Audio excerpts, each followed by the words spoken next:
السلام علیکم viewers, welcome to my YouTube channel me and my world. آج میں آپ کے لیے قطر پروڈکشنز کے ڈرامہ عمر سیریز کی قسط نمبر 16 کا اردو ترجمے کے ساتھ اوور ویو لے کر آئی ہوں۔ ڈرامے کی طرف بڑھنے سے پہلے آپ سب سے گزارش ہے کہ میرا چینل سبسکرائب کریں، میری ویڈیو لائک کریں اور زیادہ سے زیادہ اپنے فیملی فرینڈز کے ساتھ شیئر کریں۔ شکریہ۔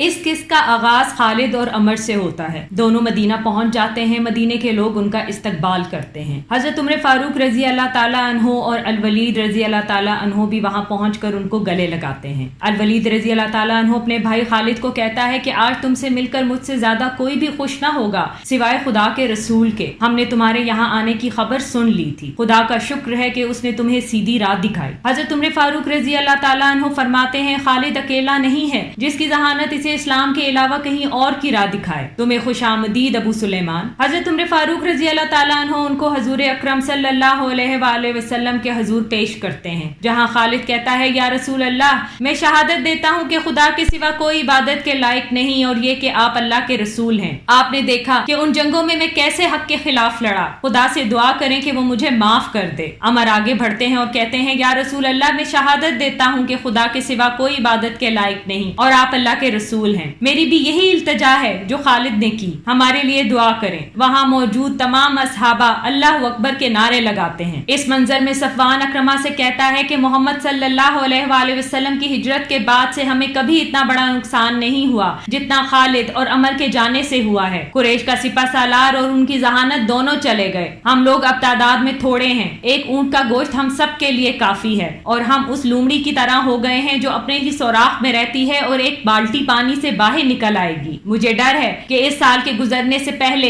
مکے کے تمام لوگ محمد صلی اللہ علیہ وآلہ وسلم کی اطاعت کریں گے۔ اکرمہ کہتا ہے اگر تم ان حالات کو اس طرح سمجھ رہے ہو تو پھر تم یہاں کیا کر رہے ہو؟ تم اس کا انتظار کر رہے ہو حتیٰ کہ وہ داخل ہو جائیں اور ہم ان کے خلاف کوئی مزاحمت نہ کر سکیں۔ صفوان کہتا ہے میرے باپ کا بدلہ اور نفرت میں دبا نہیں سکتا۔ اکرمہ کہتا ہے میرے بھی یہی احساسات ہیں۔ مجھے کیسا محسوس ہوگا جب میں مسلمانوں کے ساتھ چلوں اور وہ یہ کہیں کہ یہ رہا اکرمہ ابن ابو جہل۔ صفوان، اگر ہم نے محمد صلی اللہ علیہ وآلہ وسلم کے مذہب کو قبول کر لیا، یہ ایسا ہوگا جیسا کہ ہم نے اپنے باپ کا قتل دوبارہ سے کر دیا۔ ہم نے ان کے تجربوں اور مذہب کو رد کیا۔ ہم عبادت کریں گے، قرآن پڑھیں گے جس کا وہ انکار کرتے تھے۔ اکرمہ کہتا ہے افسوس ہے خالد بن ولید پر، وہ کیا کرے گا جب وہ قرآن پڑھے گا جس کی مذمت اس کا باپ کرتا تھا، اور کیا وہ سب کرے گا یا قرآن میں سے کچھ چھوڑے گا؟ اس منظر میں خالد سلیم سے پوچھتے ہیں کیا قرآن میں ایسی کوئی چیز ہے جسے چھوڑ دیا جائے؟ سلیم فرماتے ہیں نہیں خالد۔ تو خالد کہتے ہیں مجھے پڑھاؤ، میں تم سے درخواست کرتا ہوں۔ سلیم کہتا ہے لیکن قرآن میں تو اور بھی بہت سی باتیں شامل ہیں، تو تم یہاں سے ہی کیوں شروع کرنا چاہتے ہو؟ خالد فرماتے ہیں میرے دماغ میں کچھ ہے جسے میں حاصل کرنا چاہتا ہوں۔ مجھے نہیں لگتا میرا دل اس باطل سے صاف ہوا ہے، حتیٰ کہ میں یہ کر لوں یہ بہت مشکل ہے، لیکن یہ خدا کے الفاظ ہیں۔ خدا کے رسول نے تمہیں ظاہر کیا ہے قرآن کو پڑھانے والے کے طور پر۔ میری یادداشت بے حد کمزور ہے، اس لیے تم پڑھو، میں تمہارے پیچھے پڑھوں گا۔ پھر سلیم قرآن کی تلاوت کرنا شروع کرتے ہیں اور خالد ان کے پیچھے پڑھتے ہیں۔ اس منظر میں الولید بستر پر اپنی آخری سانسیں لے رہے ہوتے ہیں اور اپنے بھائی کو کہتے ہیں کہ خدا کا شکر ہے کہ اس نے مجھے زندہ رکھا جب تک کہ میں نے تمہیں خدا کے رسول کے ساتھ دیکھ لیا۔ خالد بھی فرماتے ہیں کہ اللہ کا شکر ہے۔ الولید کی سانسیں اکھڑ رہی ہوتی ہیں لیکن وہ پھر بھی کہتے ہیں کہ خدا کے رسول کو میرا سلام کہنا۔ پھر وہ شہادت کی انگلی اٹھا کر کلمہ شہادت پڑھتے ہیں اور خدائے حقیقی سے جا ملتے ہیں۔ حضرت عمر فاروق رضی اللہ تعالیٰ عنہ ان کی آنکھیں بند کرتے ہیں اور کہتے ہیں انا للہ و انا الیہ راجعون۔